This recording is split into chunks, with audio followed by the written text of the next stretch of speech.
শুক্রবারের শক্তিশালী কম্পনের পর ২৪ ঘন্টা যেতে না যেতেই একের পর এক ভূমিকম্প চলতে থাকে।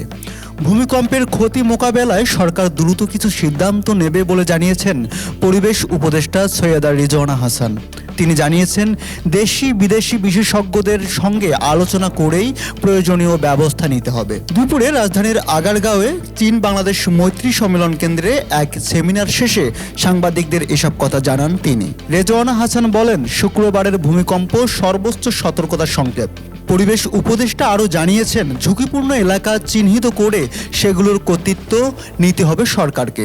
কার্যকর ব্যবস্থা কি গ্রহণ করা উচিত, কে কোন কাজটা করবে।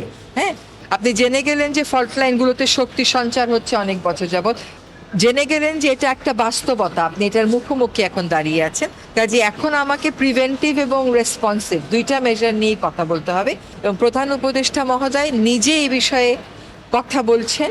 এখন যে কোনো বিল্ডিং করতে গেলে তাকে আর্থকোয়াক প্রুফ যে ডিজাইন সেটা আমাদের কাছ থেকে নিতে হবে, ভবিষ্যতে আর কোনো বিকল্প নেই। আর আমরা এখান থেকে যে শিক্ষাটা নিচ্ছি সেটা হলো যে বিল্ডিংগুলোকে এখনও আর্থকোয়াক সহনীয় করা যায়, ওই যে রেট্রোফিটিং বা আদার্স কাজগুলো করে সেগুলো আমাদের করতে হবে। আর থার্ড হলো যে আমাদেরকে কিছু বিল্ডিং রাখাই যাবে না, যেটা রাখলে জান মালের ক্ষতি হবে।